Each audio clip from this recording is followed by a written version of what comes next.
कार्यक्रम के पुण्यार्चक हैं स्वर्गीय श्री मिश्री लालजी जैन, स्वर्गीय श्रीमती कमला देवी जैन एवं स्वर्गीय श्री सोहन लालजी जैन की पुण्य स्मृति में श्रीमती लाड देवी धर्मपत्नी स्वर्गीय श्री सोहन लालजी जैन, पुत्र पुत्रवधू महावीर प्रसाद, इंदिरा देवी, पदम कुमार, सुनीता, पौत्र पौत्रवधू अक्षत, संजोली, पौत्र पौत्री रानू, खुशबू, सम्यक, पीयूषा एवं समस्त कासलीवाल परिवार बीजवाड़ केकड़ी, बुआजी श्रीमती चेतन देवी कटारिया दूनी, श्रीमती लाड देवी पाटनी बंथली टोंक, पुत्री दामाद श्रीमती शिमला अशोक बाकलीवाल छाबड़िया, श्रीमती पद्मा राजेश कटारिया नासिरदा, पौत्री दामाद प्रियंका रौनक चूड़ीवाल, दोहित्री मेहका अजमेर।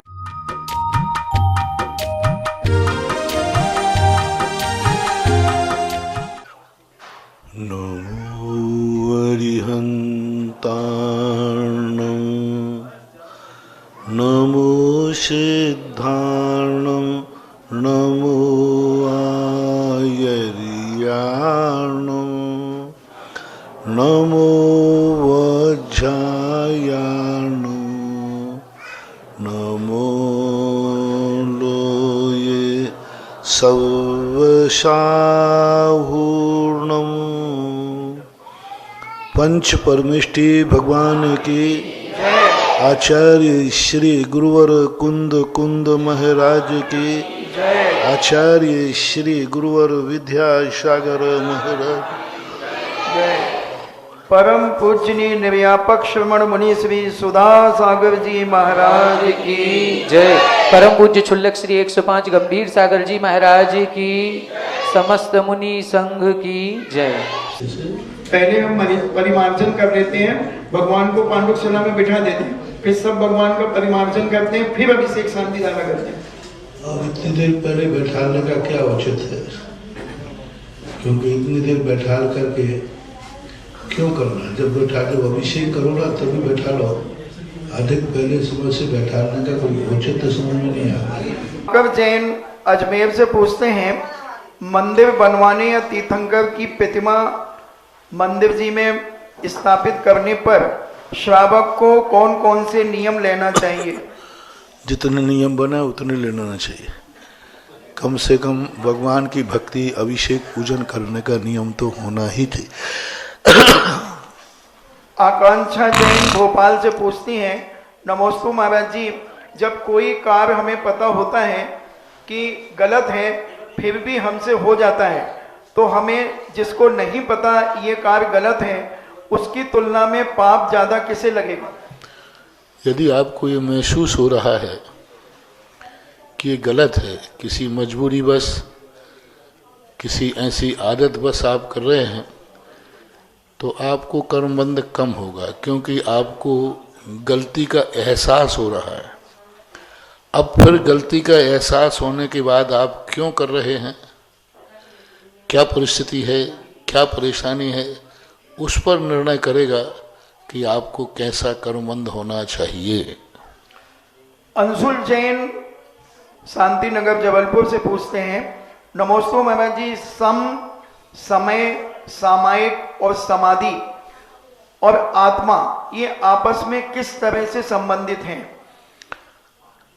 जैसे पहले प्रश्न था, कभी कभी आप लोगों की जिंदगी में ऐसे 24 घंटे में बहुत सारे कार्य ऐसे हैं जो तुम करना नहीं चाहते हो, लेकिन एडजस्ट होने के लिए करना पड़ता है। ऐसा कोई भी ग्रस्त नहीं है जिसमें 24 घंटे में कोई ना कोई एक आध कार्य ऐसा नहीं करना पड़े जो उसकी इच्छा नहीं है, लेकिन करना पड़ेगा। आपको कोई कार्य करने की इच्छा नहीं, भोजन करने की इच्छा नहीं है, लेकिन रिश्तेदार आ गए तो मान लो उन्हें जिद कर ली कि नहीं साहब अभी तो चाय पीती नहीं, वो तो साथ में पीना ही पड़ेगी, तो फिर आप लोग एडजस्ट करते हो कि नहीं? होता है। बहुत सारी बातें हैं कि स्वयं की इच्छा नहीं है, लेकिन सामने वाले को एडजस्ट करने के लिए इच्छा नहीं होते हुए भी बहुत सारे कार्य आप लोगों को करना पड़ते हैं, क्योंकि आप स्वयं अकेले नहीं हैं, तुम्हारा सुख दुख परिवार है। तुम अकेले नहीं हो कि तुम्हारी जिंदगी अकेले हो, तुम्हारा दुख भी तुम्हारा नहीं है, तुम्हारे दुखी होने से सारा परिवार दुखी होता है। तुम अकेले सुखी नहीं हो, दुनिया के परिवार के भी सुख देखना है कि इसमें उनका सुख क्या है, बेटे का सुख क्या है, परिवार का सुख क्या है, माता पिता का सुख क्या है। तुम्हारी इच्छा ना भी हो, लेकिन सामने वाले की इच्छा को देखकर आप लोगों को वो कार्य करना ही पड़ते। तो उस समय जो कर्मबंध होता है, वो कर्मबंध ये विचार करता है कि इसका करने की इच्छा नहीं थी, लेकिन एडजस्ट करने के लिए इसको करना पड़ा। उस समय कर्म का बंध कम होता है। और समसामयिक और समाधि और आत्मा, ये सब, आत्मा एक वस्तु स्वरूप है, उसको प्राप्त करने के लिए ये साधन रूप है। वैभव काला सूरत भटार से पूछते हैं, आराध्य गुरुदेव को कोटि सा नमन। सभी तीर्थंकर भगवान का अलग अलग पुण्य होता है क्या, या सभी का समान होता है? अलग अलग भी होता है। केवल ज्ञान के बाद तो सबकी स्थितियां एक समान बन जाती हैं अंतरंग रूप से, लेकिन उसके पहले सबके लब्धि स्थान अलग अलग होते हैं। डॉक्टर साकेत जैन बाकल बौहरी बन से पूछते हैं, हे गुरुदेव नमोस्तु, मणि अंधेरे में चमकती है और कांच रोशनी में चमकता है। अंधेरे और उजाले से परे प्रकाशमान वस्तु क्या है और उसकी जीवन में महत्वता और उपयोगिता क्या है? इन सबसे परे एक आत्मा की ज्ञान चेतना है, जो ज्ञान ना तो अंधेरे की अपेक्षा रखता है, ना उजाले की अपेक्षा रखता है। जो वास्तविक केवल ज्ञान है, अवधि ज्ञान है, ये ज्ञान हमेशा काम करते हैं। मत ज्ञान शुद्ध ज्ञान भी करता है। सोते हुए, उठते हुए, बैठते हुए, जागते हुए 24 घंटे ज्ञान एक ऐसी स्थिति है जो हमेशा कुछ ना कुछ जानता ही रहता है। ना उसे उजेले से कोई फर्क पड़ता है, ना अंधेरे से कोई फर्क पड़ता है। इंद्रियों के द्वारा जब चलता है तब उजेले अंधेरे की जरूरत होती है, लेकिन जब मन से काम होता है, जब मति शुद्ध ज्ञान मन का आलम्बन लेते हैं, तो वो अंधेरे में भी अपना ज्ञान करता है। वो अर्ध नशा का सन्नाटा, वन में बनचारी चरते हो, तब शांत निराकुल मानुष तुम तत्वों का चिंतन करते हो। उस समय अंधेरी रात में भी ज्ञान काम कर रहा है। इसी देवगढ़ में हमने जितना कुछ देखा सब रात में ही देखा है। दिन में तो तुम लोग देखने नहीं देते, रात में ही देखता हूं मैं। उस समय जब सन 1991 में यहाँ कोई लाइट नहीं थी, लाइट का कोई इंतजाम ही नहीं था, अंधेरे में रहते थे। अब पूरी रात अंधेरे में ही सब देखता रहता था। उस मंदिर को देख के आए, अब रात भर बैठे बैठे उस मंदिर की सेटिंग करता रहता था। यहाँ ये होगी, यहाँ ये मूर्ति बैठेगी, यहाँ ये मूर्ति बैठेगी, तो और सुबह जाकर के बता देता, भाई वो मूर्ति उठाओ और वहाँ ले जाओ। तुम बोले महाराज जी आपने कैसे देख लिया कि ये मूर्ति वहाँ आ जाएगी? मैंने कि मैं रात में देखता हूँ। तो बोले महाराज जी आपको रात में दिखता है? मैंने कि हाँ, साधुओं को ज्यादातर रात में ही दिखता है। साधु का रात में ही चिंतन होता है। रात्रि साधु के लिए सबसे बड़ी एनर्जी फुल होती है। रात्रि में साधु सबसे ज्यादा एनर्जी फुल होता है। उस समय जो उसका चिंतन चलता है, उस समय जो उसकी साधना प्रकट होती है, वो चारों तरफ संग्रह करती है। रात्रि में संग्रह होता है, शक्ति का संग्रह होता है। साधु सबसे ज्यादा रात्रि में अपनी शक्ति को संग्रहित करता है, और उस समय की शक्ति जो है वही शक्ति उसके लिए कारण बनती है, और उसका ज्ञान रात्रि में बहुत तेजी से दौड़ता है, तेजी से कार्य करता है, और एक से एक साधनाएं, तपस्याएं, शक्तियों का, सिद्धियों का प्रकटीकरण साधु को रात्रि में होता है। क्योंकि उस समय साधु का सब कुछ विकल्पों से रहित, इंद्रियां आंख देखना बंद कर देती है, आवाज कान सुनना बंद कर देंगे, बोलना रात में मौन हो गया, चलना फिरना रात में बंद हो गया। अब एनर्जी कहाँ से खर्च होगी? एनर्जी खर्च होने के सारे दरवाजे बंद, आंख बंद है क्योंकि अंधेरा है, कान बंद है कि यहाँ कोई आने वाला, अभी तो तुम यहाँ आ गए हो। सन 1991 में इतने बजे पूर्ण सन्नाटा होता था। हम 2 लोग रहते थे बस, हम और हमारे साथ एलक जी थे बस। पुलिस वाले रहते थे वे तो कुछ नहीं, एक भी चिड़ैया नाम की चीज, लाइट है नहीं, कुछ नहीं। अंधेरा होते ही बच्चे लोग आते थे। रात के 10 बजे एक गाड़ी चलती थी, तो वो 10 बजे के लगभग आते थे बच्चे रात में। उस समय जो शक्ति का अर्जन हुआ, उसी का परिणाम है कि आज देवगढ़ देवोदय के रूप में देख रहे हैं। जय हो। आज वही पूरी मंदिरों की वंदना करते हुए एक एक चीज का स्मरण हो रहा था, एक एक चीज, बारीक से बारीक चीज पूरी स्मृति पलट में आ रही थी। इस मंदिर में क्या हुआ, कैसा हुआ। तो अब देखो, वो ज्ञान उस समय काम करता था, ना तो उजेला था ना कोई अंधेरे का, सब तरफ यदि अपनी ज्ञान चेतना को यदि व्यक्ति जागृत कर ले तो उजेले और अंधेरे से कोई फर्क पड़ने वाला नहीं है।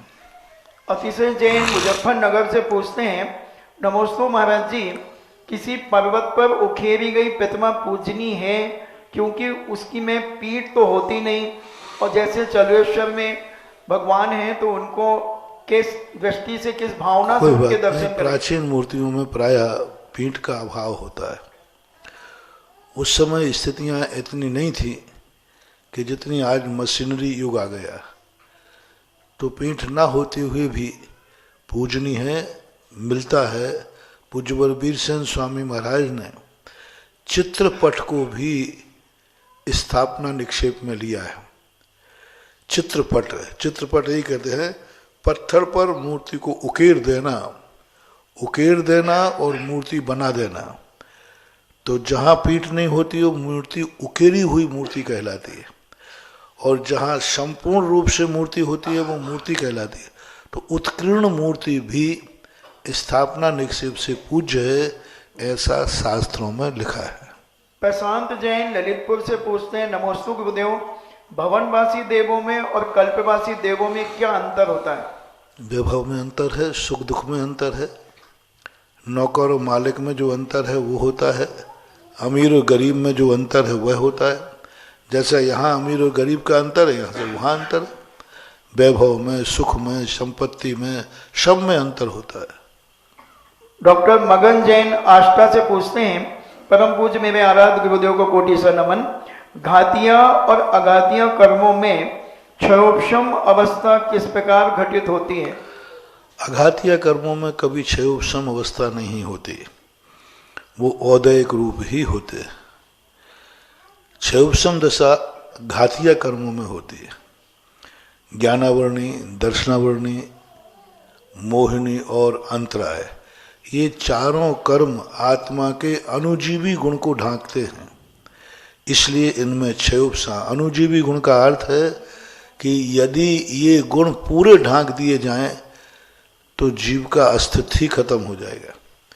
इसलिए कोई भी कर्म इनको पूर्ण रूप से नहीं ढांक पाता। ज्ञान दर्शन को पूर्ण रूप से नहीं ढांक सकता। मोहिनी कर्म पूर्ण रूप से ढांकता है मिथ्यात्व, पूर्ण रूप से ढांकता हुआ भी वह अपने आप में कहीं ना कहीं से कभी क्षयोपशम बना लेता है। और अंतराय कर्म जो है यह नियम से क्षयोपशम रूप से विद्वान, पूर्णतः अंतराय कर्म कभी नहीं आ सकता व्यक्ति का, थोड़ा बहुत तो उसका उदय रहेगा। इसलिए चार कर्मों में जो घातिया कर्म हैं उनमें क्षयोपशम दशा घटित होती है। क्षयोपशम का अर्थ होता है जो निषेक कर्म की वर्णाएं अपने प्रतिपक्षी गुण को पूर्णतः ढांकती हैं, एक देश ढांकती हैं। तो सर्वघाती स्पर्धकों का उदयाभावी क्षय यानी उदय में नहीं आने देना, उन्हीं का सद्वस्था रूप उपशम, उनको उपशम करके देशघाती बनाना और देशघाती स्पर्धकों का उदय, इसे क्षय उपशम कहते हैं। जैसे सपोज कीजिए एकदम भीड़ टूट पड़ी और दरवाजा एक छोटा सा है, अब एकदम भीड़ वहां धक्का देगी तो दरवाजा भी टूट सकता है। तो फिर क्या करें, भीड़ को पीछे धक्का दिया जाता है, लाइन से लगो, आने से नहीं रोक रहे हैं, आने से नहीं रोक रहे, लाइन से खड़े कर रहे हैं। तो उन कर्मों को जो आगे धक्का देने वाले थे, उन कर्मों को परिणामों से पीछे लाइन से आओ। और जब लाइन से आएंगे तो जो भीड़ की शक्ति है और एक लाइन की शक्ति है, शक्ति में कमी आएगी कि नहीं? अब लाइन से लगे हुए लोग हैं, अब धक्का कितने व्यक्ति का लगेगा दरवाजे पर? एक का। और भीड़ आ जाए तो ऐसे ही अपने कर्मों में होता है। जो कर्म एक साथ आते हैं वो हमारे लिए धक्का लगा करके हमारी जिंदगी खत्म कर देंगे। तो अंतर एक ऐसी पुलिस व्यवस्था है परिणामों से, चार कर्मों की, कि उन कर्मों से कहते हैं नहीं, पीछे लाइन से लग के आओ। और जब वो पीछे लाइन से लगते हैं तो उनकी जो संगठन की शक्ति थी वो कमजोर हो जाती है, और वो कमजोर शक्ति फिर उदय में आती है तो हमारे ज्ञान, आत्मा आदि अपन जीवित रहते हैं। यदि सर्वघाती स्पर्धक उदय आए तो वो तो कुचल देगी आत्मा को, हम जीवित ही नहीं रह पाएंगे, मर जाएंगे। लेकिन ऐसी व्यवस्था बनाई गई है, उसको बोलते हैं क्षयोपशम दशा, जो समस्त संसारी प्राणियों की तीन कर्मों की सदा चलती रहती है, ज्ञानावरणी, दर्शनावरणी और अंतराय। इन तीन कर्मों की सदा चलती है और मोहिनी का क्षयोपशम मोक्ष मार्गी के ही होता है, अन्य के नहीं। सलोनी जैन इंदौर से पूछती है, नमोस्तु गुरुदेव, मैं माँ बनने वाली हूँ, मुझे धार्मिक क्रियाओं के स्वप्न आते हैं, मगर कुछ रात्रि में जैसे भगवान का अभिषेक दिख रहा है, सपनों में इस प्रकार से आता है। मैं तीर्थ यात्रा कर रही हूँ रात्रि में, मगर कभी एक्सीडेंट भी हो जाता है, तो ये किसका संकेत है? संकेत अच्छे हैं, बीच बीच में विघ्न का संकेत है, लेकिन अच्छे संकेत हैं इसलिए वो विघ्न भी टल सकता है। मीना जैन अनोरा दिल्ली से पूछती हैं, मेरे आराध्य गुरुदेव के चरणों में कोटि सा नमन। हम लोग भगवान के अभिषेक के बाद जब उनके ऊपर छत्र चढ़ाते हैं अर्घ बोल करके, तो कुछ भाई लोग कहते हैं कि तुम भगवान के ऊपर छाया करते हो, उन्हें हम कैसे समझाएं? देखो, भगवान के ऊपर तो आप लोग नहीं करना चाहिए, क्योंकि आप लोग कई बार यूं करते हो और कई बार तो यूं कर देते हो, जैसे भगवान को क्या कर रहे हो, आशीर्वाद दे रहे हो। क्योंकि आप लोग किस किस को समझाएंगे, तो कई लोग यूं कर देते आशीर्वाद। तो भगवान के ऊपर हाथों से नहीं करना, जब उनके हाथ भगवान तक नहीं पहुंच पा रहे हैं, वे भावनात्मक अपने अहंकार को यूं करना लेना चाहिए, एक प्रतीक है। लेकिन ठीक भगवान के ऊपर यूं करना उचित नहीं है, क्योंकि उससे भावना तो गलत नहीं है, क्रिया भी गलत नहीं है, लेकिन कल के दिन कोई फोटो कल के दिन मिल गया तो मार्ग ये हो जाएगा कि पहले के श्रावक भगवान को आशीर्वाद देते थे, और किसी ने देवगढ़ जैसे मंदिर में उसकी मूर्ति बना दी तो प्रमाण हो जाएगा कि भगवान को भी आशीर्वाद दिया, तो उससे अनर्थ की संभावना है। इसलिए मूर्ति के ऊपर कभी हाथ से छत्र नहीं बनाना, मूर्ति से हट करके बनाओ, दूर करके। मूर्ति पर तो छत्र ही लगना चाहिए, क्योंकि देवगढ़ में ऐसी कई आकृतियां हैं जो ऐसे ही प्रचलन के कारण बन गई, लेकिन आज वर्तमान में वो आपत्तिकर होती है। ऑनलाइन जिज्ञासाओं के पश्चात जिनवाणी चैनल, सुधा कलश चैनल और आदिनाथ चैनल के समक्ष विराजित सभी गुरु भक्तों की ओर से और साक्षात यहाँ पर गुरु जी के पावन चरणों में विराजित सभी मुनि भक्तों की ओर से मुनि श्री के चरणों में बारंबार नमोस्तु नमोस्तु नमोस्तु पूज्य छुल्लक श्री के चरणों में बारंबार इक्षामी इक्षामी इक्षामी। आज के इस जिज्ञासा समाधान कार्यक्रम में प्रथम जिज्ञासा रखेंगे सम्माननीय श्रीमान सीलचंद जी अनोरा दाऊ, और इसके बाद तैयार रहें व्रती श्राविका श्रीमती अभिलाषा जी बेगमगंज। महानुभाव, हमारी जो भारतीय संस्कृति है, इस भारतीय संस्कृति में जिस उत्साह के साथ, जिस आनंद के साथ, जिस आह्लाद भाव के साथ हम नए आने वाले समय का स्वागत करते हैं, उसी तरह से हमारे यहाँ जो बीत रहा है उसका भी हम विदाई समारोह मनाते हैं। हमारा नव वर्ष 2023 बिल्कुल 2 कदम आगे है, आने ही वाला है, तो हम नए वर्ष का तो स्वागत करेंगे ही करेंगे, लेकिन जो 2022 जा रहा है इसका भी हम बहुत अच्छी तरह से पूर्ण उत्साह के साथ विदाई समारोह करेंगे। कहा जाता है अंत भला सो सब भला।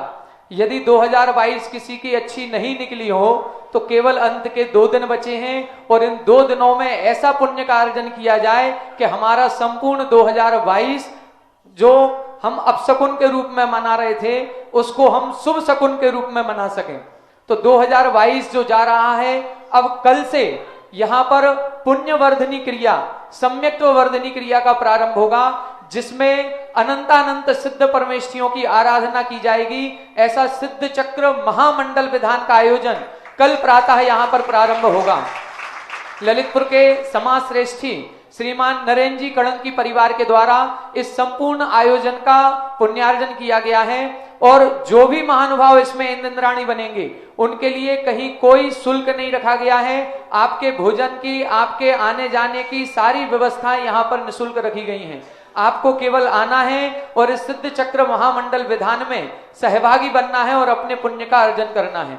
कल प्रातः पूज्य मुनिश्री के प्रवचनों के उपरांत यहाँ पर घट यात्रा होगी। घट यात्रा के बाद ध्वजारोहण होगा, और फिर ध्वजारोहण के बाद विधान की अन्य सारी क्रियाएं, मांगलिक क्रियाएं संपन्न होंगी। तो आप समय से उपस्थित हो। पूज्य श्री का प्रवचन ठीक 8 बजे यहाँ पर प्रारंभ होगा, और प्रवचनों के उपरांत विधान की संपूर्ण क्रियाएं संपन्न होंगी। 31 तारीख से यहाँ पर जो 41 मंदिर बने हुए हैं और जिनमें 500 जिनबिंब से अधिक जिन प्रतिमाएं शोभायमान हो रही हैं, ऐसी उन सभी प्रतिमाओं के महामस्तकाभिषेक करने का सौभाग्य भी हम सभी को मिलेगा। तो 31 तारीख से यह कार्यक्रम प्रारंभ होगा, जो 3 दिन तक चलेगा। 31 दिसंबर, 1 जनवरी और 2 जनवरी। 31 दिसंबर को हम अभिषेक करके अपने इस 2022 का विदाई समारोह करेंगे, और 1 जनवरी को पुनः मूल नायक शांतिनाथ भगवान के अभिषेक शांति धारा के माध्यम से अपने नव वर्ष का शुभारंभ करेंगे। इसी दिन 1 जनवरी को यहाँ पर एक नई परंपरा की शुरुआत हो रही है। नई परंपरा प्रारंभ होगी, जिसमें शांतिनाथ महामंडल भक्तामर विधान भी आयोजित किया जाएगा। पूज्य श्री ने बताया कि जो भी तीर्थ क्षेत्र हैं उन पर हमें विधान करने का अतिशय पुण्यफल प्राप्त होता है। हम यदि कॉलोनी के मंदिर में पूजन अर्चना करेंगे तो उससे हमारी कॉलोनी या शहर के अंदर ही दुर्घटनाएं यदि होती हैं तो उनसे बचा जा सकेगा। लेकिन जब हम शहर के बाहर कहीं यात्रा के लिए जाएंगे और उसमें यदि कोई दुर्घटना संभावित है तो उससे बचाने वाला केवल एक ही है कि हम आसपास के तीर्थ क्षेत्रों पर आकर के पूजन, विधान, अभिषेक आदि की क्रियाओं के माध्यम से ऐसा पुण्यार्जन करेंगे कि अन्य होने वाली संभावित दुर्घटनाओं से बचा जा सके। तो 1 जनवरी से यह भक्तामर विधान प्रारंभ होगा, जिसकी आजीवन आपको यदि करना है तो आजीवन का शुल्क मात्र 55,555 रुपए रखा गया है, जो जीवन भर में मात्र एक बार ही देना है, और इसका पुण्यफल हमको पीढ़ी दर पीढ़ी प्राप्त होगा। क्योंकि जब तक ये तीर्थ क्षेत्र रहेगा तब तक आपके नाम से उस डेट पर विधान होता ही रहेगा, आप आए अथवा ना आए, लेकिन आपके द्वारा जो विधान की तिथि घोषित की जाएगी उस पर विधान होगा। और उस विधान में जो एक रजतमय सिक्का और रजतमय नंद्यावर स्वस्तिक रखा जाएगा, वो आपके परिवार को तुरंत, जो यदि यहाँ पर उपस्थित होंगे उनको उसी समय दिया जाएगा, और जो उपस्थित नहीं हो पाए किसी कारणवश उनको कोरियर के द्वारा उनके घर तक पहुंचाया जाएगा। मात्र 55,555 रुपए की राशि निर्धारित है। जिनको भी इस भक्तामर विधान में अपनी सहभागिता देनी है या पुण्य का अर्जन करना है, वो 2 नंबर लिख लें और इन नंबरों पर संपर्क करके अपना यहाँ पर स्वीकृति दर्ज करा सकते हैं। 9838020202 श्रीमान राजीव जी जैन लकी बुक डिपो परिवार, और दूसरा अभिनंदनोदय तीर्थ क्षेत्र ललितपुर का ऑफिस का नंबर है 7080732808। इन 2 नंबरों पर संपर्क करके आप अपनी सहभागिता यहां पर दे सकते हैं। जो अभी तक नाम प्राप्त हुए हैं, जिसमें आज जिन्होंने पूज्य गुरुवर की नवदा भक्ति पूर्वक आहारचर्या कराने का सौभाग्य अर्जन किया, ऐसे बुखारिया परिवार की ओर से 3 भक्तांबर विधान की डेट प्राप्त हुई हैं। श्रीमान रवीन जी बुखारिया, अंजना जी ललितपुर, श्रीमती पार्वती देवी जी, सुनील जी, महेश जी गोनावाले ललितपुर, श्रीमान देवेंद्र जी, पारस जी, सविता जी, श्रेया जी टीकमगढ़। एक नाम महाराज श्री दुबई से प्राप्त हुआ है, श्रीमान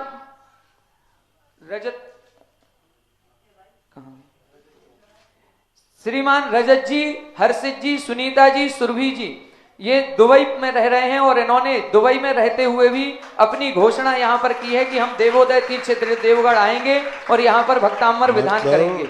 देवोदय की आवाज विदेशों तक पहुंच गई है।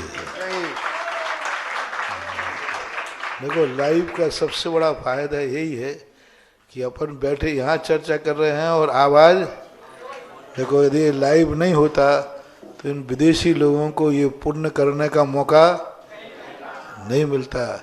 इसलिए जो पुण्यार्जक हैं लाइव करने वाले, इनके पुण्य की महिमा कितनी होगी। देखो कि इनके पुण्य से दुबई में बैठा हुआ व्यक्ति भक्तांबर का पुण्य कमा रहा है।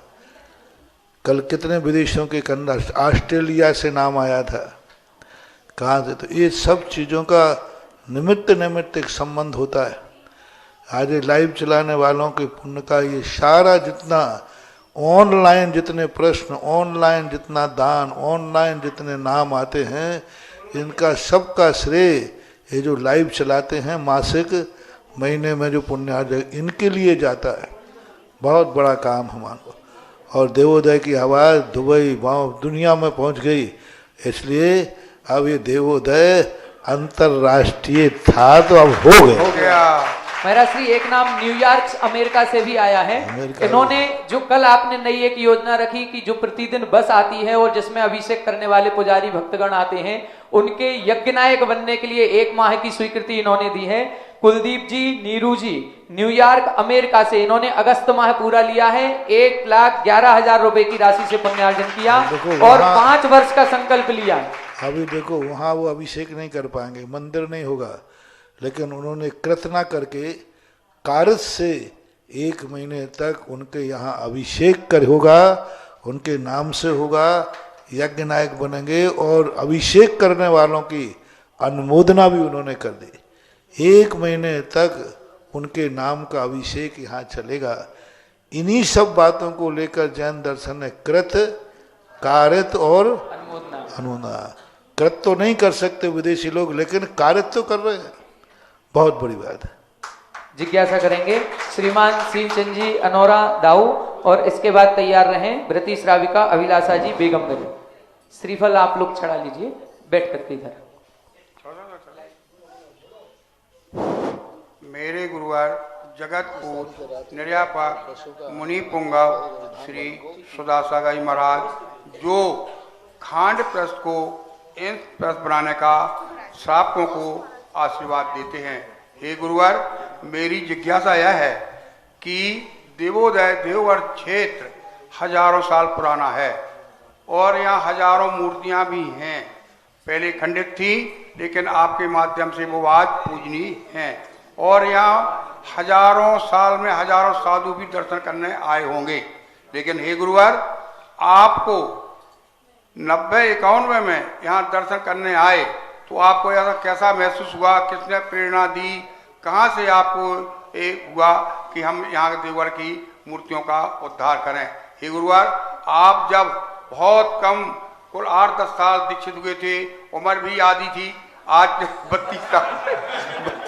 32 साल हो गए हैं। तो हे गुरुवार, आपको ये प्रेरणा आपको किसने दी कि जहाँ इतना भयानक जंगल था कि शेर चीते रात को यहाँ रहते थे और लाइट थी नहीं, दूसरी बात डाकुओं का भी प्रकोप था, सिर्फ आप यहाँ रहते थे। उस समय तक कोई साधु रात्रि विश्राम क्षेत्र पर कभी नहीं किया, हम लोग भी नहीं करते थे। आप लोग क्या करते थे, अगर कोई रहता था तो शहर नीचे चला जाता। हे गुरुवार, इसका समाधान जरूर करें कि आपको प्रेरणा किसने दी, सपना आया, क्या होगा, कैसे आपको मन में आया, पहले भी आपने दर्शन किया, क्यों नहीं किया, एक बार समाधान करें। ज़्यादा समय तो पूज्य गुरुदेव के बाद बिहार कर के बाद ज़्यादा तो हुआ नहीं था। हमारे लिए कोई प्रेरणा देने लायक शायद दुनिया में अभी तो कोई आशीर्वाद देने वाला है, वो है आचार्य महाराज। लेकिन प्रेरणा का जहाँ तक सवाल है, मेरी प्रेरणा तो मैं स्वयं ही अपने आप को प्रेरणा लेता हूँ और देता हूँ। मेरी आत्मा ही प्रेरणा देती है और मैं दुनिया की प्रेरणाएं मानता नहीं हूँ। और देवता फेवता तो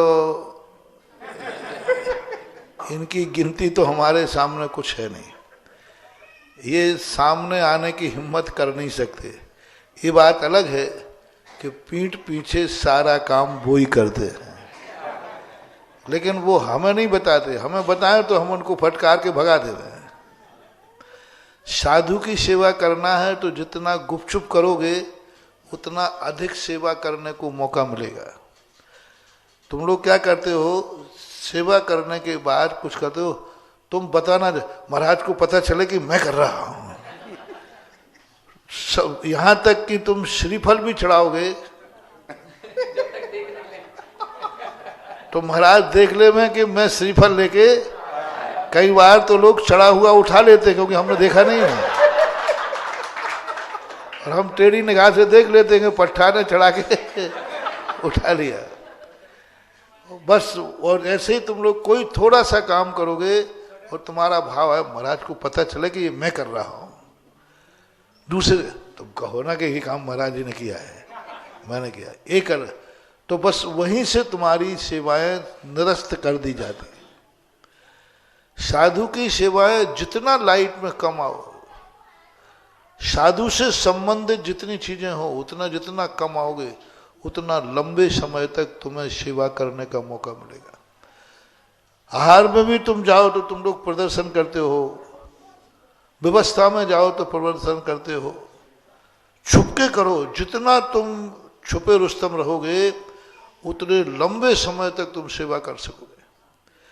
इसलिए जो अच्छे देवता होते हैं वे साधुओं के सामने आके काम नहीं करते, क्योंकि वे जानते हैं कि महाराज को पता चला नहीं और उन्होंने निरस्त किया नहीं, इसलिए वो पीठ पीछे छुप कर के सेवा करते हैं, इसलिए उनको बहुत लंबे समय तक मौका मिलता है।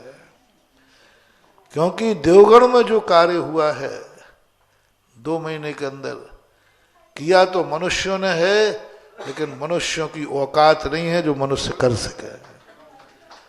कोई ना कोई देवी शक्ति परोक्ष रूप में उन 2 महीनों में सक्रिय रही है, क्योंकि देवता स्वयं किसी मंदिर का निर्माण नहीं कर सकते।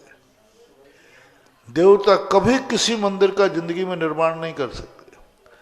वो निर्माण करने वाले को ताकत दे सकते हैं, सहयोग दे सकते हैं, स्वयं निर्माण नहीं करेंगे। तुम कहो कि देवता ही स्वयं निर्माण कर लेते तो नहीं, दुनिया में आज तक किसी देवताओं ने कभी मंदिर नहीं बनाया, बना भी नहीं सकते, उनके अधिकार क्षेत्र के बाहर है, लेकिन बनाने वाले का सहयोग कर सकते हैं। तो उस समय की जो अंतर वेदना थी, अंतर चेतना थी, इसको देख करके जो दुर्दशा इसकी देखी थी बहुत कठिन थी। एक भी मूर्ति साबुत नहीं थी, एक भी। पीछे जो एक शांतिनाथ जिनालय है, खड़गासन मूर्ति 13 नंबर, वह जरूर साबुत थी, आज भी है। उसमें भी थोड़ा बहुत तो कमी थी, थोड़े बहुत तो स्थान पर खिरे हुए स्थान थे, लेकिन सबसे कम खंडित मूर्ति शांतिनाथ की, लेकिन उसमें भी थोड़ा बहुत तो कार्य, बाकी एक भी, मतलब छोटी से छोटी मूर्ति भी यहाँ एक भी साबुत नहीं मिली। जितनी मूर्ति हैं सब कहीं ना कहीं से खंडित थी। मैं खोजता था कि कोई मूर्ति साबुत मिले, लेकिन आताताई शक्तियों ने कुछ नहीं छोड़ा। खुले मैदान में पड़ी थी। कुछ आताताइयों ने किया, कुछ बैठे बैठे लोग, जंगली जहाँ लोग आते थे। सहस्रकूट का अंदर देखो 1008 मूर्तियों में कहीं ना कहीं से कोई डैमेज करता रहा। तो सारी मूर्तियों को जितने खंडित थे उन सब को ऐसे ही सुधारा है, ऐसे ही सुधारा है जैसे आपकी हड्डी टूट जाए तो आप पलस्तर बांध बांध करके जोड़ते। जय हो, जय हो, जय हो। कईयों की तो किडनी बदलना पड़ी। वो क्या बोलते हो, ट्रांसप्लांट भी इन मूर्तियों में है। आज देख रहा था मैं, किसी की किडनी बदली, किसी का लीवर बदला, किसी की आंखें बदली, आंखें भी बदली, कान भी बदले, हार्ट भी, सर्जरी सब किया है। यानी ये 1991 में देवगढ़ भगवान की मूर्तियों की बहुत बड़ी ऊटी थी, ऑपरेशन थिएटर था।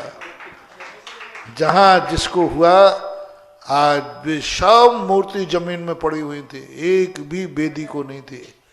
आज उन सब मूर्तियों की, क्योंकि हमने तो दोनों दशाएं देखी हैं, आज एक एक मूर्ति का चरण स्पर्श करके गर्व का महसूस हुआ। हम भली वो उच्चासन नहीं पा पाए, लेकिन हमें गर्व है कि हमने भगवान को उच्चासन दिया है। जय हो, जय हो। और आज सब मूर्ति सम्मान के साथ, इज्जत के साथ अपने उच्चासन पर बैठी हुई है। हालांकि अभी इतनी ही नहीं है, अभी बहुत सारी मूर्तियां हैं जो उच्चासन के योग्य हैं। परिस्थितियां हैं, उस समय का वो स्वर्णिम युग था, काल था, जो सब तरफ की अनुकूलताएं बनती गईं। आज यहाँ पीछे जा रहा था, ये जो परकोटे में मूर्तियां लगी ना, तो मैं 20-25 फुट का परकोटा था वो बरांडा, 200-300 फुट 400 फुट का बरांडा बन चुका था। थोड़ा सा रह गया था, मैंने कहा भाई आप लोग पूरी कर लेना, मैं बिहार कर रहा हूँ। वो आज भी अधूरा ही पड़ा है, ये यहीं के पीछे ही है, 20-25 फुट का है। तो उसके बाद फिर जैसा है, जो जहां पत्थर छोड़ गया था वो आज वहीं पर रखा हुआ है। हम छोड़ गए थे, हमारे पीछे ही चौमुखा रखे हैं। पीछे रखे, इनको रखा था, मैंने कहा भाई इनको पेडेस्टल बना करके रख देना। वो आज भी वहीं रखे हैं, और जैसे रखे थे वैसे ही रखे हैं। यानी भगवान के चेहरे को जो हमने घिसाई करके जो धूल लगी थी, वो धूल भी अभी लगी है। देखो वो चेहरा दिख रहा है ना, देखो उनका वाइट चेहरा दिख रहा है उसके। तो लेकिन अब उस समय हमारी शादियों की परिस्थिति थी, 2 महीने का समय सबसे बड़ी चीज है। कार्य तो इससे भी अच्छे हो सकते थे, लेकिन 2 माह में होना 40 मंदिर, ये महत्वपूर्ण है। इसको गॉड गिफ्ट कह सकते हैं। बड़े बड़े इंजीनियर बुलाएगा, वो कहते महाराज जी मानव तो नहीं कर सकता, इसमें किसी ना किसी देवी शक्ति का सहयोग जरूर है। 60 दिन के अंदर 40 मंदिरों का जिस प्रकार से 4-4, 5-5 फुट नीचे उतर जाना, और छोटे से दरवाजों में से इतनी बड़ी मूर्ति उच्चासन पर बैठ जाना। आज मुझे ही देख के रखा कि ये मूर्ति कैसे आई थी। मैं एक मूर्ति को मैं नाप रहा था, दरवाजा मेरी आई कैसी थी, और आई थी पक्का था। कैसे आई होगी आज मुझे भी ताज्जुब लगता है। तो ऐसी बात नहीं है, कोई अच्छा कार्य हो तो दिव्य शक्तियां भी पीछे से काम करती हैं। आगे से तो मैं करने नहीं दूंगा, क्योंकि देवताओं का भक्त मैं नहीं हूं, ये बात अलग है। देवता मेरे भक्त हैं। जय हो, जय हो।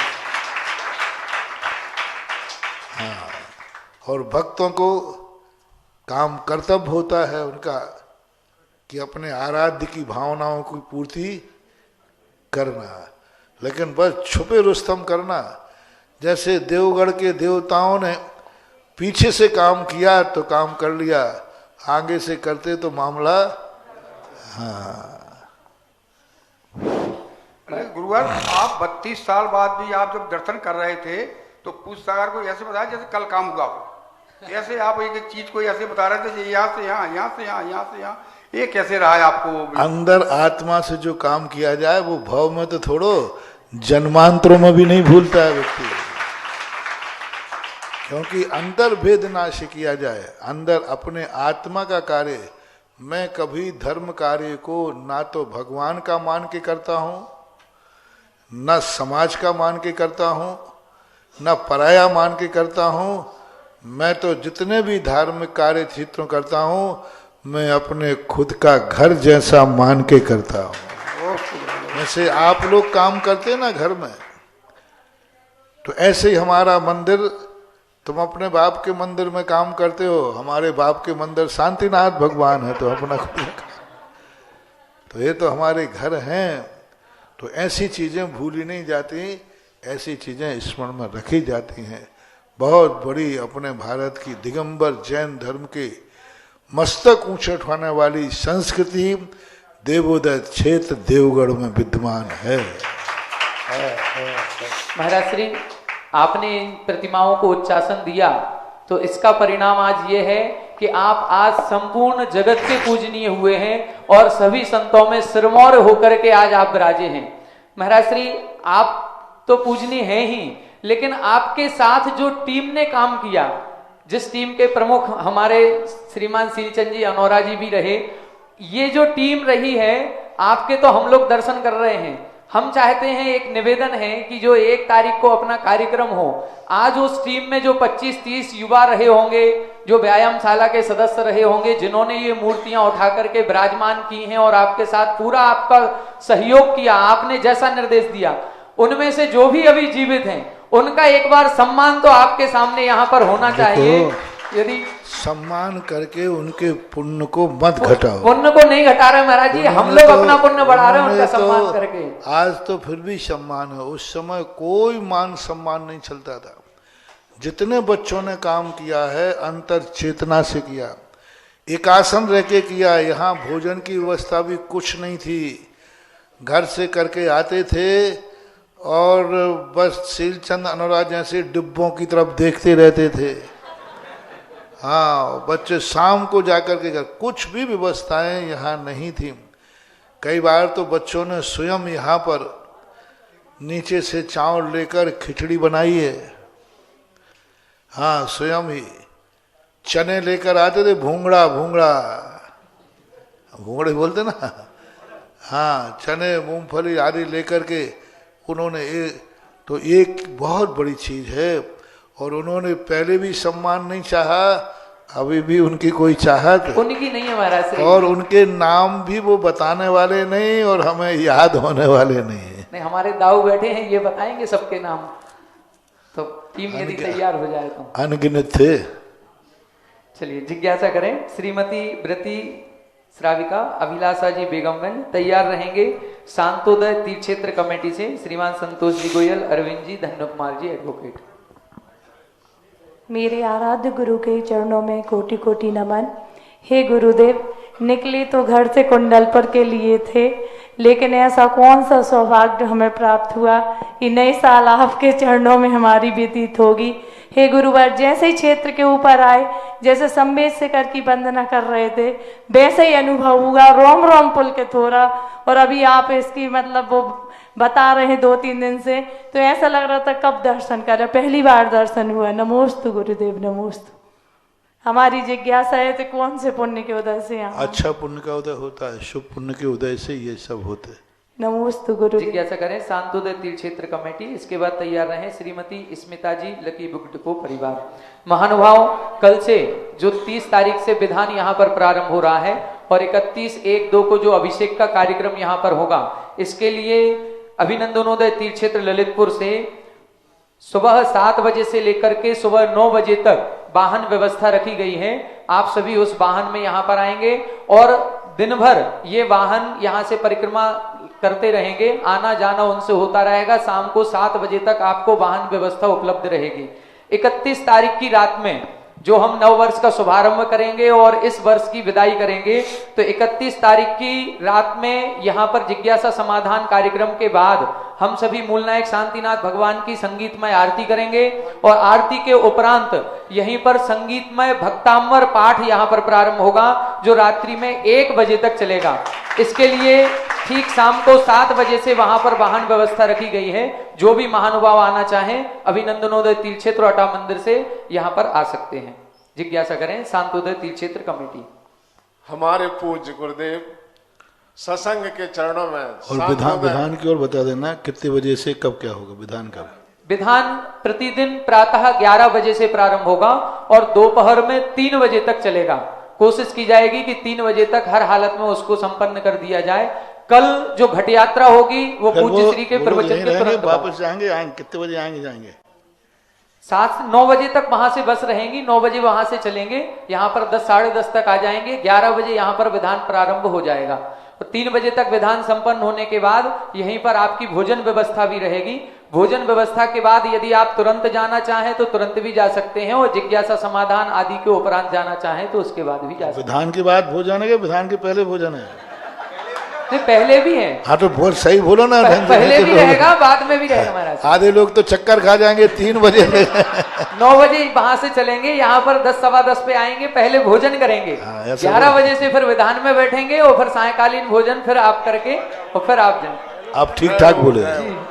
हमारे आराध्य गुरुदेव सत्संग के चरणों में कोटिसा नमोस्तु नमोस्तु नमोस्तु। शांतोदय तीर्थ क्षेत्र कमेटी कल आपके चरणों में यहाँ दर्शन हेतु आए थे और आपसे अनुरोध किया था कि हम लोगों को कोई मार्गदर्शन दें। प्रभु जैसे ही आपने हमें सुबह शांति धारा के बाद जो प्रवचन हुए, उस प्रवचन से ये हम लोगों को महसूस हुआ कि ये भूमि, जिस भूमि का भी कुछ महत्व होता है, वह भी अपने कोई ऐसी प्रेरणा रखती है कि उसका भी कहीं कोई परिवर्तन होने वाला है। हम लोग यहाँ से तत्काल जैसे ही चांद पर पहुंचे तो प्रभु ये जो देवोदय है, इस देवोदय के किले के परिसर में 20 किलोमीटर के परिसर में ही ये हमारा चांद पर आ रहा है।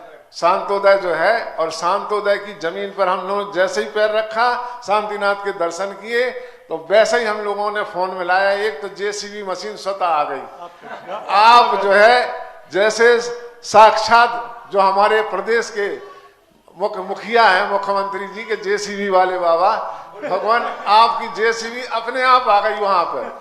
वो कहने लगे कि हमारे 5 मिनट रुक जाओ वहीं पे, और हम लोगों के पास 1:30 बजे के करीब जेसीबी मशीन अपने आप आ गई। पूरी मशीन ने 3-4 घंटे के अंदर हमारे खेत के पास जो है जो भी कचरा वचरा था वो सब शांत, मैदान पूरा अच्छा जो है व्यवस्थित कर दिया।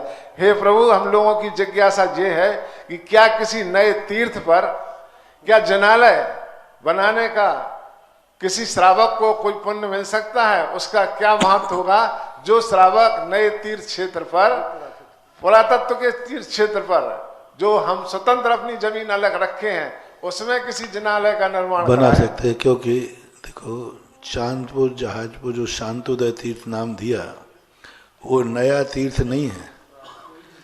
यहाँ तक कि देवोदय देवगढ़ में जब भी कोई कार्यक्रम होता है, उसका पहला श्रीफल चांदपुर जहाजपुर में चढ़ता है। यहाँ की परंपरा ऐसा बताया गया कि देवगढ़ का इष्ट देव चांदपुर में जाकर के ध्वजा चढ़ती है। जब भी यहाँ कोई कार्यक्रम होते हैं, पहला नरियल और पहली ध्वजा चांदपुर जहाजपुर जाती है। पहले से भी जाती रही। आज भी अभी चर्चा यही कर रहे थे कि यहाँ कल से कब्रसों से कार्यक्रम शुरू है, तो उसकी पहली ध्वजा और श्रीफल चढ़ाने के लिए मंत्री महोदय आपके महामहिम कल की तैयारी कर रहे हैं। मतलब जो एक बड़े महातीर्थ क्षेत्र का एक ध्वज स्थल हो, वह तीर्थ अपने आप में एक बहुत महत्वपूर्ण है। पुरातत्व विभाग की मर्यादाओं को छोड़ करके यदि कोई अपने निर्माण, क्योंकि अब पुरातत्व वाले तो इनमें तो सरकार में तो अकल कभी आएगी नहीं क्योंकि ये तो पुरातत्व से मानते हैं जो नष्ट होते होते मिट्टी में मिल जाए ध्वस्त हो जाए। उसका जीर्णोद्धार इनके यहाँ कोई व्यवस्थाएं नहीं है। हालांकि इनमें सुधार होना चाहिए, मैंने प्रयास कर रहा हूँ। ये मंदिर तुम्हारे पुरातत्व के लिए नहीं बनाए गए थे, ये मंदिर भगवान की भक्ति के लिए बनाए गए थे, भक्तों की। तो जब भक्त भक्ति करना चाहते हैं तो उनको अपने तरीके से करना चाहिए, लेकिन अब कानून की परिस्थितियाँ हैं तो इनसे हट कर के शांतोदय तीर्थ क्षेत्र में, जहाँ पुरातत्व की सीमा ना आए, कोई रोक टोक ना हो, ऐसे स्थान पर एक भव्य जिनालय बनते हैं तो जरूर वो शांतोदय तीर्थ क्षेत्र अपना विकसित हो जाएगा और वो एक नया तीर्थ और प्राचीन तीर्थ की स्मृति को नया रूप प्रदान कर सकता है। ऐसा किसी के भाव होते हैं तो बहुत अच्छा है। ऐसे श्रावक को कौन सा पुण्य बंद होगा? क्या ऐसे महान पुण्य बंद होगा। वो आज भगवान का मंदिर बनाएगा, एक दिन उसका खुद का मंदिर बन जाएगा। जय हो प्रभु, जय हो प्रभु, जय हो। जिज्ञासा करें श्रीमती स्मिता जी लकी बुक डिपो। तैयार रहें श्रीमती शोभना जी बंडा। नमोस्तु महाराज जी, लकी बुक डिपो परिवार की तरफ से बारंबार नमोस्तु नमोस्तु नमोस्तु। पर चांदपुर जहाज वालों से कहना है कि ऐसे न हो जाए कि तुम्हें मूर्तियां देने वाले मिल जाएं, जैसे सिरोंजियों में मूर्तियों का एकदम जखीरा भर दिया, ऐसे ही कोई कहे मूर्ति हमारी तरफ से ले लो। मूर्ति देने वाले इतने हैं, जब भी बने वहाँ पाषाण का मंदिर बने और जो बनाए मंदिर सहित मूर्ति लेना चाहिए। मूर्ति देने वाले इतने हैं, 11,000 1,000 मूर्ति ले लो बस। मूर्ति में बेदी नहीं, बेदी तो तुम बना लेना, मंदिर बोले तुम बना लेना। जो अकेली मूर्ति दान करते हैं और मंदिर बेदी आदि दान नहीं करते, वे ऐसे करते हैं बच्चे को पैदा तो कर देते हैं लेकिन उसका पालन नहीं करते। कल्पना करो किसी ने बच्चे को पैदा कर दिया, उसका यदि पालन पोषण नहीं किया तो बोलो उसको कौन सा पुण्य लगेगा? यही हो रहा है आज। मंदिरों में मूर्तियां भर रहे हैं, मूर्ति ले लो मूर्ति ले लो। और मूर्ति विराजमान करने वालों से मेरा कहना है कि ऐसी गलती ना करें। मूर्ति देवें तो मूर्ति के लिए वेदी भी देवें, मंदिर भी देवें और जिंदगी भर उसकी पूजा होती रहे, इतना उसकी व्यवस्था भी करें तो पुण्य लगेगा। अन्यथा ये मूर्ति विराजमान करने वाले धीरे धीरे फिर बर्बाद हो जाते हैं। फिर कहते महाराज जी जब से हमने मूर्ति बैठा ली हमारा पता नहीं क्या हो गया, डाउनफॉल हो गया। तो उदाहरण सबसे कितना सरल है, बच्चे को जन्म देकर छोड़ देना, उसकी कोई व्यवस्था नहीं करना। आप लोग समझें वो अच्छा है या गलत है? गलत ही है। यदि बच्चे का हम पालन पोषण नहीं करते तो हमें उसे जन्म देने का भी अधिकार नहीं है। पशु नहीं हो तुम, मनुष्य हो। मनुष्य बच्चे को जन्म देने के बाद 25 साल तक उसकी सेवा करता है, उसको वसीयत जोड़ता है। देखो कितना बड़ा काम। एक संतान को जन्म देने के बाद आपका कितना टेंशन बढ़ जाता है। फिर आप जो कमाते हो किसके लिए कमाते हो? बच्चे के लिए। बच्चे के लिए पूरी मेहनत, अपने सारे सुख दुख भूल जाते हो। सब कुछ कंसंट्रेशन कहाँ हो जाता है? बच्चे पे। बच्चे को पढ़ाना है, बच्चे को सुलाना है। बच्चे का सुख ही तुम्हारा सुख है। तुम अपने सुख को तो बच्चे के बाद भूल जाते हो और 25 साल तक उसको पढ़ा लिखा करके पैर पे खड़े करते हो। उसके बाद भी अपनी सारी वसीयत उसको देके जाते हो, तब तुम सही बाप कहलाते हो। लावारिस बाप नहीं सही। ऐसा ही एक मूर्ति बैठाने के बाद उसका सारी चिंता करना, व्यवस्था करना, उसके लिए सब, और अपनी कमाई हुई वसीयत में से जहां मूर्ति बैठी है उस वसीयत में से अपना एक हिस्सा देना। जैसे बेटे को दे रहे हो, उसके 2 हिस्से करना, एक बेटे को देना और एक जहां भगवान बैठे हैं उस मंदिर को भी देना। क्योंकि एक बेटा मेरा वो भी है, उसको वसीयत देना। तब ये पुण्य लगते थे, ऐसा ना नमोस्तु महाराज जी, जिज्ञासा नमोस्तु। करें नेताजी। सीरोन जी जैसा मत करना, इतनी मूर्तियां बैठा दी नहीं कि वो मंदिर के दोष और बढ़ गए। इतनी मूर्तियां बैठा दी, छोटी छोटी सी मूर्तियां बने तो विशाल मंदिर बने, ऐसा मंदिर बने कि भारत के हर तीर्थ यात्री को वहां जाना ही पड़े। गुरु जी ऐसा आप कहेंगे वैसा ही होगा, वो आपके आशीर्वाद से होगा। हाँ, नमोस्तु महाराज जी, नमोस्तु नमोस्तु। जिज्ञासा करें, तैयार रहें शोभना जी बंडा। लकी बुक डिपो परिवार की तरफ से मुनिवर बारंबार नमोस्तु नमोस्तु नमोस्तु। महाराज श्री, अभी मेरे पापा जी यहाँ आने में असमर्थ है, अस्वस्थ है वह, तो कृपया समाधान कीजिए कि वह अपनी वेदना का समता से कैसे सहन कर सके। और महाराज जी, जैसे हम पहले तो कई बार यहाँ इस क्षेत्र पर आए हैं, लेकिन आज आपके सानिध्य में इस क्षेत्र पर आए हैं तो चारों तरफ अलग ही निराली छटा दिखाई दे रही है, इसका क्या रहस्य, कृपया समाधान कीजिए महाराज जी। वो तो है ही, साधु जहाँ पहुँचता है तो पहले ही श्रद्धा बढ़ जाती है कि जब साधु ही जहाँ पर इतनी प्रशंसा कर रहा है तो उस मूर्ति में कितने गुण होंगे। वस्तु को महिमा जानने के बाद उस वस्तु की श्रद्धा बढ़ जाती है और उसकी एनर्जी भी ज़्यादा मिलने लग जाती है। श्रद्धा बढ़ेगी तो एनर्जी भी मिलेगी, तो प्रभाव तो होता ही है ऐसा। मुनि पुंगाव सुधा सागर जी महाराज जी इसके बाद तैयार रहे कुमारी आशिता जी बरुआ परिवार सागर। बंडा से उल्दन परिवार का त्योहार नमोस्तु नमोस्तु नमोस्तु। मेरा श्री, मेरी शंका है कि मनुष्य के उत्कृष्ट भाव कितने होते हैं? पिता समान उत्कृष्ट भाव मनुष्य के कितने होते हैं?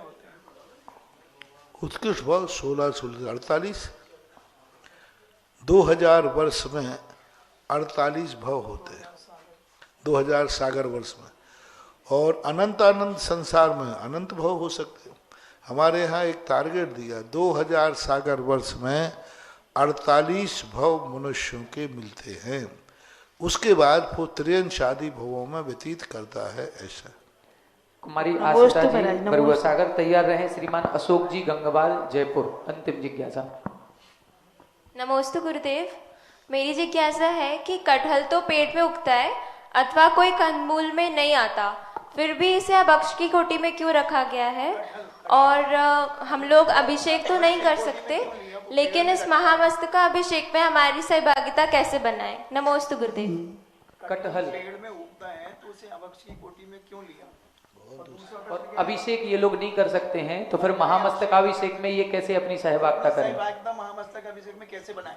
पहली बात है, कटहल जो जो पेड़ पर लगते हैं वे सब भक्ष हैं, ऐसा कहाँ लिखा? बैगन भी पेड़ पर लगता है, धतूरा भी पेड़ पर लगता है, धतूरा होता है ना, धतूरा पेड़ पर लगता है, तो पेड़ पर लगने वाले भक्ष हैं ऐसा तो कोई नियम नहीं है। हमारे यहाँ भक्ष में नाम दिए कौन सा भक्ष है कौन सा अभक्ष है। तो कटहल जो होता है, अब वो कटहल आजकल कटहल ये तो नहीं अनन्नास, अलग कटहल अलग होता है, हम उसके संबंध में जानते नहीं हैं, पर हाँ अभक्ष मानते आए हैं तो मान लेना चाहिए। एक फल नहीं खाएंगे तो क्या फर्क पड़ता, बहुत सारे फल है। जिस फल में संदेह हो ना कि ये भक्ष है कि अभक्ष है, उसको नहीं खाना चाहिए। और पेड़ पर लगने मात्र से वो भक्ष नहीं हो जाता है, क्योंकि पेड़ में लगने वालों में भी कई प्रकार के जीव पाए जाते हैं। वो जीव अपन को आँखों से देखने में नहीं आते। जैसे बैगन होता है, बैगन के अंदर बीज से बीज जुड़े रहते हैं, उन बीजों के बीच में छोटे छोटे कुंथु जीव होते हैं जो अपनी आँखों से भी देखने में नहीं आते, इसलिए उसको अभक्ष कहते हैं। आप लोगों के अभिषेक की व्यवस्था ऐसी है, धर्म 3 प्रकार का, एक कृत कार्यत अनुमोदना से आप लोग अभिषेक नहीं कर पाएंगे क्योंकि आपकी पर्याय की मर्यादा है। तो आप लोग अभिषेक करवाएं, जो आपके भाई बंधु हैं, पिताजी हैं, आदि भाई हैं, उनसे आप करवाओ, उनको प्रेरणा दें अभिषेक करो, और उनसे अभिषेक करवा के वो गंधोदक तुम ले लोगे तो तुम्हें बराबर वही पुण्य लगेगा। नमोस्तु गुरुदेव। क्योंकि पुण्य कमाने के लिए तो कई लोग होते हैं ऐसे, कई लोग होते त्रियंच भी अभिषेक करने के भाव करते हैं, त्रियंच भी अभिषेक करने के भाव करते हैं। अब वो कैसे पुण्य कमाए? तो हमारे शास्त्रों में एक पूज्यवर रविशरण महाराज ने श्री पद्म पुराण में बहुत अच्छा उदाहरण दिया है कि एक गिद्ध था, गिद्ध ने क्या किया, महाराज के आहार हो रहे थे तो सुम लोग पाद प्रक्षालन कर रहे थे। अब गिद्ध के मन में आया कि ये चरण मैं कैसे छू पाऊंगा महाराज के आहार, मैं कैसे छू पाऊं, मैं तो त्रियंच हूं, अभी महाराज के चरण छूने जाएंगे तो महाराज अंतराय कर देंगे। अब उसने क्या, देखो महाराज जब आहार करने खड़े हुए तो महाराज की अंजलि का जल गिर करके बह करके नीचे आया चौके के बाहर, उसी में लोटपोट हो गया, बोले हमारा तो गंधोदक यही है। अब देखना, उसको जो बह के आया उसी को उसने गंधोदक मान के लगा लिया, उसी के स्वर्णमयी पंख हो गए, वो स्वर्णमयी पंख हो गए। और उसका इतनी भक्ति देख करके बाद में जाकर के जब महाराज विहार करने लगे तो सती सीता से कहते हैं, देवी इस पक्षी का ध्यान रखना, ये आसन्न भव्य है, ये भव्य जीव है। गिद्ध पर्याय में होकर के उसको ये भाव आना, उस गंधोदक को ही गंधोदक मान लेना, और उसने उसी का नाम अपने यहाँ जो जटायु पक्षी मिलता है, जटायु पक्षी वही था। वो सीता के संरक्षण में महाराज छोड़ के कह के गए थे, और जब रावण आया तो विदेही को जब उठाने लगा तो उसी जटायु पक्षी ने उसका प्रतिकार किया था, और वो रावण ने तलवार से उसको बाधित किया। लेकिन जैन दर्शन के अनुसार जटायु पक्षी जो गिद्ध है, तो पाद महाराज के चरण छूने से ही नहीं पुण्य होता है, छूने नहीं मिले तो महाराज के चरण ने जिसे छू लिया है उस जल को छू लेना तो भी बेड़ा पार हो जाए। नमोस्तु महाराज जी। आज की अंतिम जिज्ञासा श्रीमान अशोक जी गंगवाल, जयपुर। पूज्य गुरुदेव के चरणों में मेरा और मेरे परिवार का त्रिवार नमोस्तु। श्री बुंदेलखंड यात्रा संघ जयपुर के सभी यात्रियों की तरफ से भी बहुत बहुत नमोस्तु। पिछले 45 वर्षों से इस देवघर से जुड़ने का सौभाग्य मिला है महाराज, आपके आशीर्वाद से। उस स्थिति में भी देखा था और बाद में भी देखा, और पहला सौभाग्य ललितपुर में ही आपके आशीर्वाद का मिला, जब हमने निवेदन किया था महाराज जयपुर के लोगों का भी उद्धार करो, और हमारी सुनवाई हो गई। कैसे भी मान लो, राजस्थान में आपके जो आपने परचम पहराया वो आप सबके सामने है। और मैं उसी संदर्भ में, ये बुंदेलखंड यात्रा से हमारे यात्री आए हैं, इन यात्राओं का, तीर्थ यात्राओं का क्या महत्व है, थोड़ा सा संक्षेप में इसके बारे में। सन 1900 अशोक बाबू के कहने पर मैं सन 1991 में ललितपुर चतुर्मास कर रहा था। उस चतुर्मास में तुम्हारे पिता श्री मोहनलाल गंगवाल यहाँ की वंदना करने आए थे। जितना बताया जाए उतना ही काम करना और उससे अधिक काम करने में कितना अंतर है। अधिक काम कर रहा है तो वो उसका उत्साह पता चलता है। नित्य नियम तो आप पूजन पाठ अपने आंगन में करते हो क्योंकि वो तो आवश्यक कह दिए। तीर्थ वंदना करने से हमारे सम्यक दर्शन का एक उत्साह पता चलता है। मंदिरों से हमें संस्कार मिलते हैं, तीर्थों से हमें संस्कृति मिलती है। संस्कार और संस्कृति, तीर्थ जीवित रहेंगे, हमारी संस्कृति जीवित रहेगी, और संस्कृति जीवित रहेगी, संस्कृति रहेगी तो संस्कार आने वाली पीढ़ियों को मिलते रहेंगे। इसलिए तीर्थों की जो वंदना करते हैं वे संस्कृति की सुरक्षा करने का पुण्य के भागीदार होते हैं। संक्षेप में यही मानना। आज भक्तामर विधान का एक और पुण्यार्जन किया है जाकलौन से श्रीमती शांतिबाई जी, श्रीमान आशीष जी, स्वाति जी, अमित जी, आरती जी, आगम सारांश अतिशय समस्त जाकलौन परिवार यहाँ पर उपस्थित हैं। तो श्रीफल अर्पण करके आशीर्वाद ग्रहण करें। पूज्य गुरुवर की आरती करने का महासौभाग्य कौन पुण्यशाली महापात्र होगा जो पूज्य गुरुवर की ऐसे परम पावन तीर्थ क्षेत्र पर पूज्य गुरुवर की आरती करेगा। पूज्य गुरुवर की आरती करने का सौभाग्य। 21 से 21, 21 21, 31 31, 51 से 51, 51 से 51, 51 से 51, 51 से 51 रुपए 1, 61 से 61, 61 61, 11,111 रुपए, 11,111, 11,111, 11,111 रुपए 1 आपकी तरफ से है, 11,111 रुपए 2 और 11,111 रुपए 1 2। और कोई महानुभाव? 11,111 1 2 3। श्रीमान भगवान दास जी, राजेश कुमार जी, नीतेश कुमार जी, कैलगोवा परिवार को यह सौभाग्य प्राप्त हुआ है। प्रबंधक अटा मंदिर जी। द्वितीय सौभाग्य के लिए 51 से 51 रुपए, 51 से 51, 11,111 रुपए, 11,111, 11,111 1, 11,111 2 और 11,111 1 2 3। यह सौभाग्य। नाम बता दें भैया। तीसरा अंतिम सौभाग्य 51 से 51 रुपए, 51 से 51 1, 51 से 51 रुपए 2 और कोई महानुभाव? 51 से 51 रुपए 1 2 3।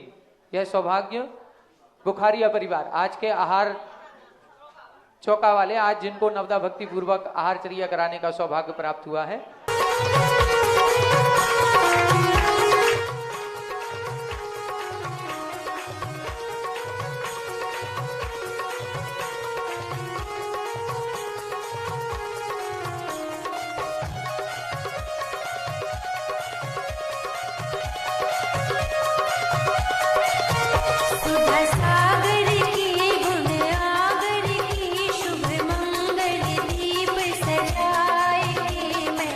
आज उतारूं और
इस कार्यक्रम के पुण्यार्जक थे स्वर्गीय श्री मिश्री लालजी जैन, स्वर्गीय श्रीमती कमला देवी जैन एवं स्वर्गीय श्री सोहन लालजी जैन की पुण्य स्मृति में श्रीमती लाड देवी धर्मपत्नी स्वर्गीय श्री सोहन लालजी जैन, पुत्र पुत्रवधू महावीर प्रसाद, इंदिरा देवी, पदम कुमार, सुनीता, पौत्र पौत्रवधू अक्षत, संजोली, पौत्र पौत्री रानू, खुशबू, सम्यक, पीयूषा एवं समस्त कासलीवाल परिवार बीजवाड़ केकड़ी, बुआजी श्रीमती चेतन देवी कटारिया दूनी, श्रीमती लाड देवी पाटनी बंथली टोंक, पुत्री दामाद श्रीमती शिमला अशोक बाकलीवाल छाबड़िया, श्रीमती पद्मा राजेश कटारिया नासिरदा, पौत्री दामाद प्रियंका रौनक चूड़ीवाल, दोहित्री मेहका अजमेर।